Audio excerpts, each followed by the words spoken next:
Oke, langsung aja kita mulai ya. Coba deh bayangin sebuah kota super besar yang nggak pernah tidur. Di sana ada jaringan jalan tol super sibuk yang non-stop ngirim pasokan ke mana-mana. Nah, ternyata tubuh kita itu punya sistem yang jauh lebih canggih dari itu loh, dan itulah yang akan kita bedah hari ini. Pernah kepikiran nggak sih gimana caranya ada triliunan sel di tubuh kita loh, dan semuanya itu butuh pasokan yang harus sampai tepat waktu, setiap detik, setiap hari? Jawabannya ada di dalam sebuah mahakarya rekayasa biologis yang, wah, luar biasa banget. Nah, ini dia jawabannya, sistem peredaran darah kita. Anggap aja ini sistem logistik paling efisien sejagat raya. Sistem ini itu sistem tertutup, artinya darah kita selalu ada di dalam pipanya. Jadi nggak tumpah kemana-mana. Plus, sistem ini juga ganda, konsep yang menarik banget dan nanti kita bahas lebih dalam. Nah, buat menjalankan operasi sebesar ini, pasti butuh tim yang solid kan? Sistem peredaran darah kita ini dijalankan oleh 3 komponen utama yang kerjanya kompak banget. Yuk kita kenalan sama mereka satu-satu. Pertama, ada si mesin utamanya, jantung. Ini bukan cuma soal simbol cinta ya, tapi ini adalah pompa super kuat yang kerjanya nggak pernah berhenti. Coba bayangin, setiap hari jantung kita itu mompa sekitar 7.500 liter darah. Gila kan? Kekuatan sebesar itu datang dari organ yang ukurannya cuma sekepalan tangan kita. Berikutnya, infrastrukturnya. Pembuluh darah. Nah, ini tuh ibarat jalan tol, jalan raya, sampai gang-gang kecil di kota tubuh kita. Dan jaringan ini masif banget.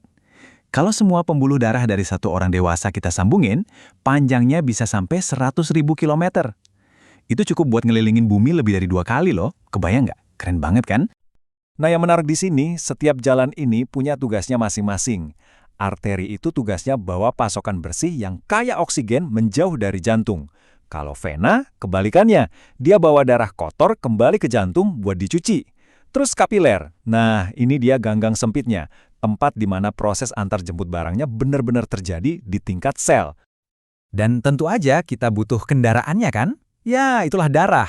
Darah ini bukan cuma cairan merah biasa loh. Ini tuh kayak super kompleks yang isinya kehidupan. Darah itu kurir, petugas kebersihan, sekaligus sistem komunikasi kita, semuanya jadi satu.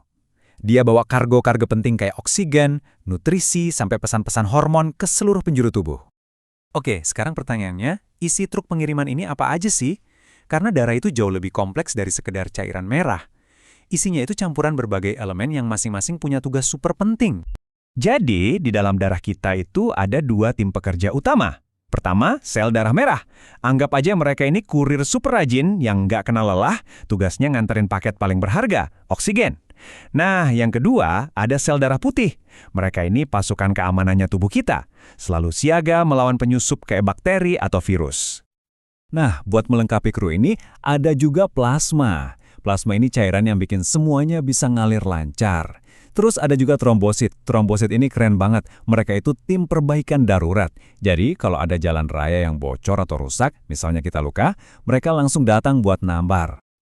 Oke, kita lanjut ya. Sekarang kita lihat gimana semua ini nyambung. Ingat kan tadi saya bilang sistem ini ganda? Nah, maksudnya itu, dalam satu putaran penuh, darah kita lewat jantung sampai 2 kali. Jadi ada 2 jalur perjalanan yang beda, tapi saling berhubungan. Perjalanan pertama ini namanya sirkulasi kecil atau sirkulasi paru-paru. Anggap aja ini perjalanan singkat ke pom bensin. Darah yang udah capek dan kehabisan oksigen dikirim ke paru-paru. Di sana dia buang sampah karbon dioksida, terus isi bensin lagi pakai oksigen segar. Udah siap deh buat perjalanan berikutnya. Nah, ini dia perjalanan utamanya. Sirkulasi besar.